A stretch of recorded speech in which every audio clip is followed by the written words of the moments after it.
עד מחר בבוקר, או שהחלקים אצלי, או שאני מעביר את העבודה למישהו אחר. אני הולך לשם היום בלילה, פורץ, לוקח את החלקים וגומר את הסיפור. וחוץ מזה, באתי להגיד לך שאני הולך לפרק את המכונה. תגיד, אתה רציני? נו, אז מה קרה? סתם כל מיני צרות עם האופניים ששכרנו. מה בסך הכל רצינו? יום חופש. לעשות טיול אופניים נחמד. מי חשב שזה יכול להיות כל כך מסובך? יש לנו אפשרות לפתור את כל התסבוכת הזאת של הטיול. ואז נשתמש בה רק עוד פעם אחת. פעם אחת? פעם אחת ואחרונה. אבל נראה לי שאנחנו צריכים ללמוד את המשנה כמו שצריך. אני אחפש שיעור שלנו. עוד מעט יגמרו לשחק וילכו לישון, ואז אתה פורט וגומר עם העניין. טוב, מוכנים ללמוד? כן. אנחנו בפרק ו', משנה ג', חלק נוסף של המשנה הזאת. עד עכשיו עסקנו בנזקים שנגרמו כתוצאה משינוי בתנאי השכירות. הסוחר לא היה בסדר, ואז למדנו מתי הוא צריך לשלם על הנזקים שהוא עשה לחמור, מתי הוא לא צריך. כמו שהוא הולך עם החמור, בבקעה במקום בר, או בר במקום בבקעה. נכון מאוד. בחלק הזה של המשנה, אנחנו מדברים על מצב שהסוחר היה ממש בסדר, הוא עמד בתנאי השכירות, הכל היה בסדר, אבל קרה משהו לחמור, הוא נפגע, הוא מת. השאלה היא, האם בעל החמור צריך לתת לו רכב חלופי, לא רכב, חמור חלופי. זה כמו היום רכב חלופי, זה אותו דבר. האם הוא צריך לתת לו חמור חלופי? זאת השאלה שלנו. זה נשמע כמו מה שקרה לאבא ואמא עם האופניים. הרי זה שהם התקלקלו, זה לא אשמתם. וגם זה שהשוטר לקח להם את האופניים, זה לא אשמתם.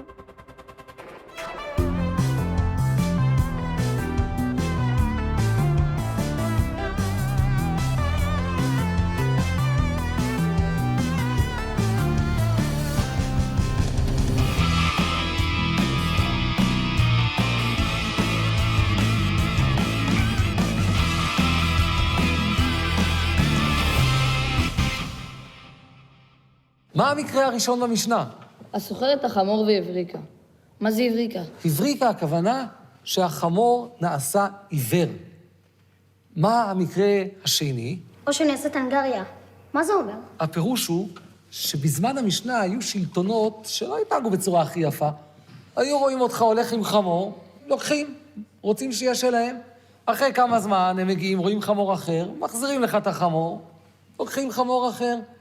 אז במקרה שלנו, האדם שכר את החמור, ופתאום באו השלטונות ולקחו לו את החמור. רגע, ההנגריה הזאת מתאימה לסיפור, עם אמא שהשוטר לקח לו את האופניים.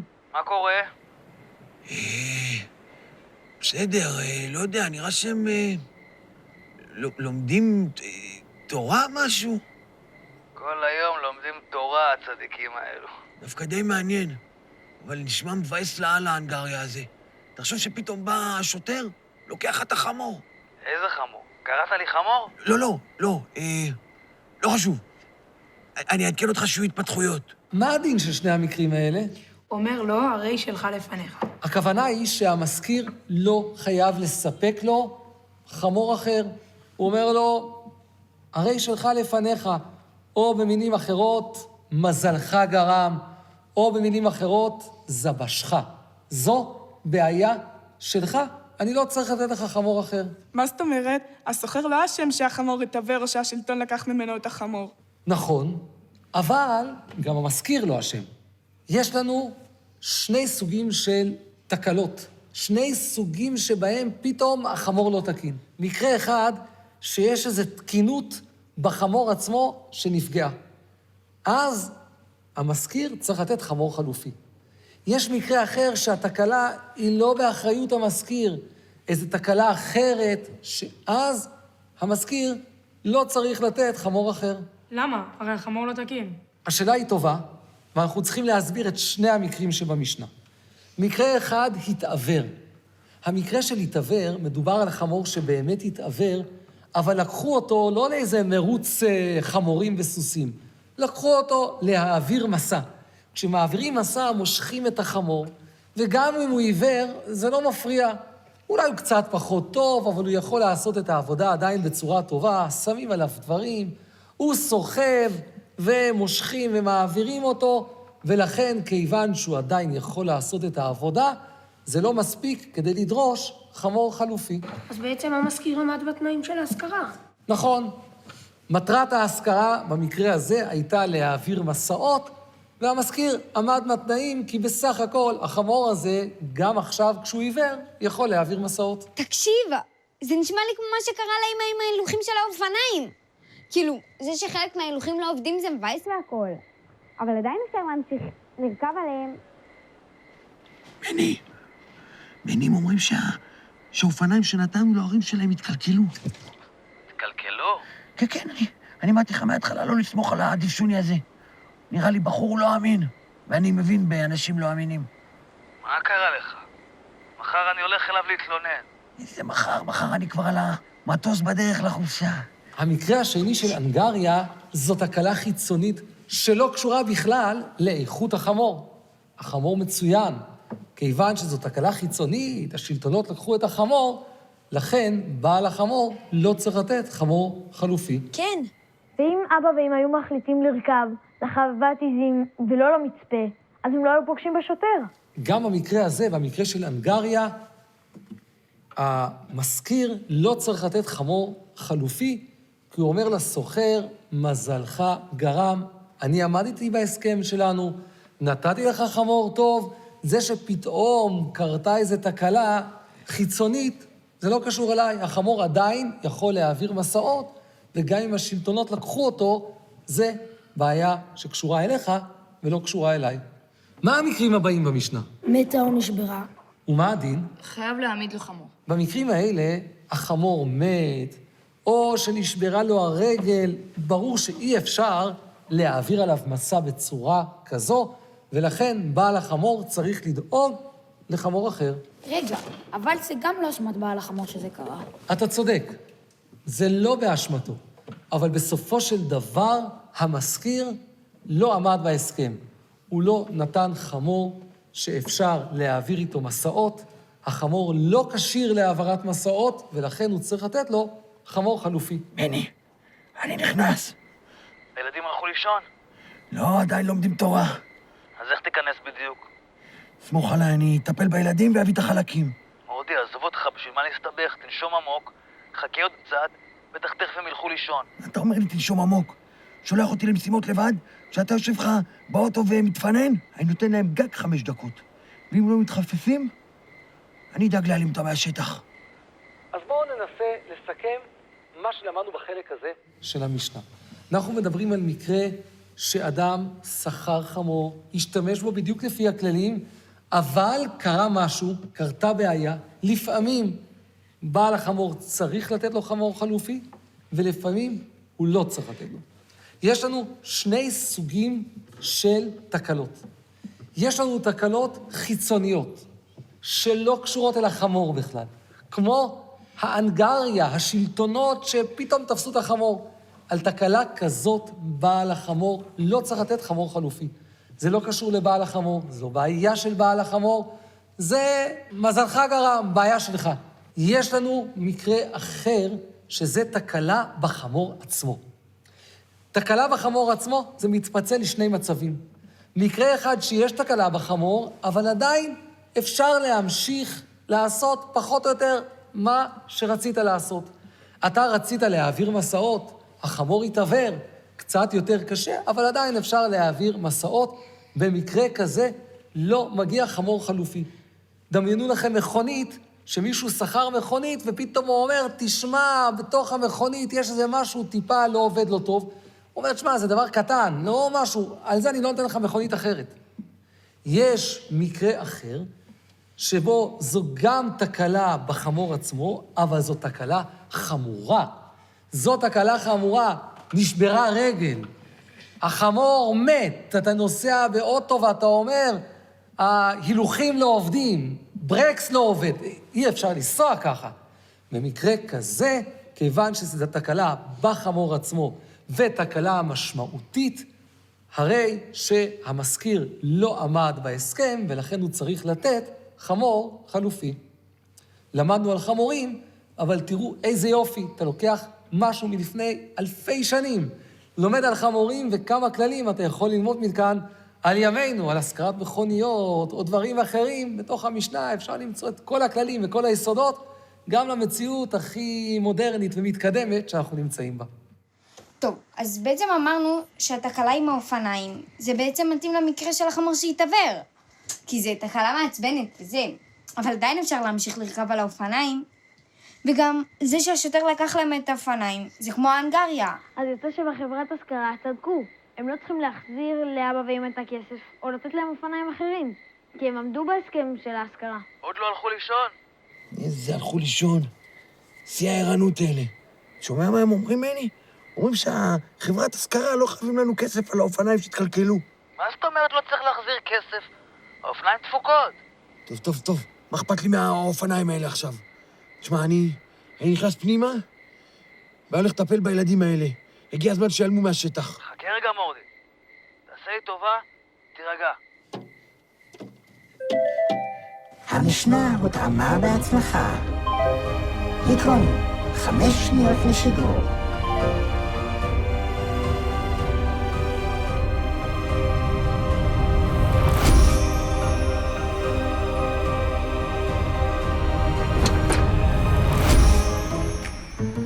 נראה לי שהגענו לזמן שאבא מדבר עם החברת השכרה בטלפון. תתחילו להתרגל לקפיצות האלה, אה? אל תתרגלי. וואי, חבל שאני פותח לעבודה שלי. טאדאם! סחטיין עלייך, אביגיל, איך חשבת על זה בכלל? יאללה, מהר, נועם, אין לנו זמן. מורדי, מה קורה? דבר איתי מה הולך שם. בני, הילדים נעלמו. העלמת אותם? לא, אני אומר לך, הם פשוט נעלמו. מול העיניים שלי. רגע אחד הם היו פה, ורגע שני פשוט, פוף, נעלמו. מה נעלמו? מה אתה מדבר, מורדי? הכל בסדר איתך? שוב שתית משהו? אני אומר לך, מול העיניים שלי הילדים נעלמו.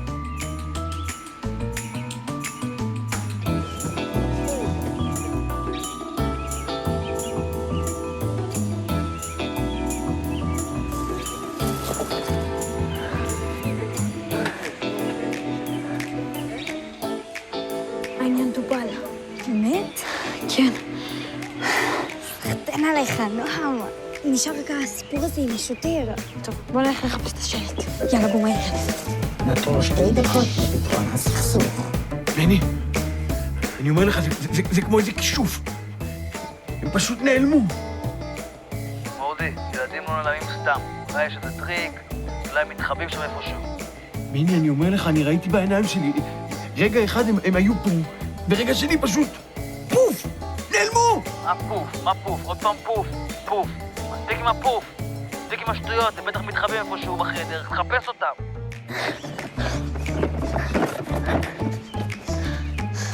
אוקיי. לפי מה שאבא ואמא סיפרו, הם פנו למצפה.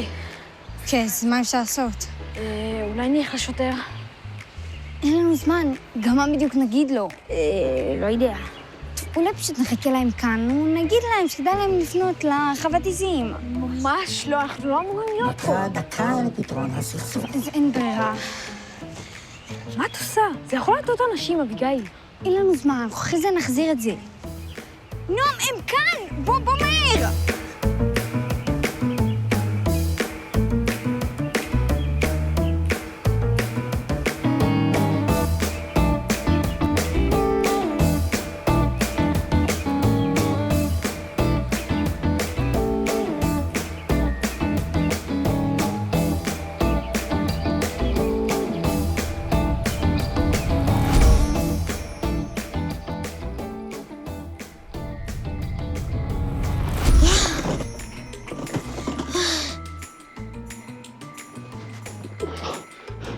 אני אומרת לך, נועם, המכונה הזאת פשוט אדירה, באמת. אביגיל, אמרנו פעם אחרונה. בסדר, פעם אחרונה. תן ליהנות קצת מההצלחה. לא חושבת שבזמן הקרוב אני אמצא שוב בזמן. אבל אני לא חושבת שאני אמציא עוד פעם מכונת זמן בחיים שלי. אבל זו הייתה הרפתקה שאני בחיים לא אשכח. טוב, בוא נלך לראות מה עם אבא ואמא, אם באמת הצלחנו. מה הולך, מורדי? למה אתה לא מדבר איתי? הילדים חזרו? מצאת אותם? בני, מצאתי אותם. הם פשוט הופיעו חזרה. פוף! הבנתי. עוד פעם פוף. שמע מורדי, נראה לי קצת עייף מכל השיפוצים, אולי תחזור, תלך לנוח, נבוא מחר, הכל בסדר. מני, אני אומר לך, מול העיניים שלי, רגע אחד הם נעלמו, ורגע שני הם הופיעו. פוף! פוף, עוד פעם פוף. לא, מני, אבל אתה לא יודע מה שמעתי את הילדים אומרים. מה שמעת? הם לא סתם נעלמו, הם חזרו אחורה בזמן. הצעצוע שלהם, זה מכונת זמן. מורדי, אתה מתחיל להדאיג אותי, מכונת זמן? מני, אני אומר לך, בעיניים שלי ראיתי, פוף נעלמו, פוף הופיעו. זאת מכונת זמן. מכונת זמן, אתה בטוח? כן. מורדי, אני חושב מה שאתה חושב? כן. מה אני חושב? אני חושב שיש לנו פה את ההזדמנות של החיים שלנו. איזה הזדמנות? אם זה אמיתי מה שאתה אומר, זה באמת מכונת זמן, אם אנחנו שמים עליה את הידיים שלנו, זה הזדמנות גדולה מהחיים. תכלס, מה זה, אפשר למכור את זה במלא כסף? מה למכור? איזה למכור? אני מדבר איתך לחזור אחורה בזמן, תחשוב, אנחנו יכולים לדעת מה המספרים בלוטו, יכולים לדעת מתי הבורסה עולה, יורדת, אנחנו נהיה מיליונרים. תקשיב, שכח מהחלקים האלו של האסה, אנחנו חייבים להשיג את המכונה הזאת. מחר בבוקר אנחנו מגיעים פה לעבודה ודואגים שהמכונה תגיע לידיים הנכונות. יש!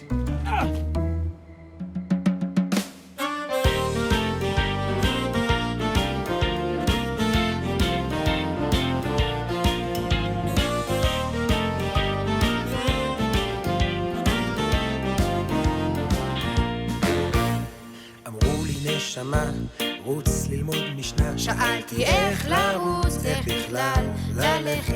המשנה מרשימה, מהירה אך משונה, מעליבה אך נראית לי מסובכת.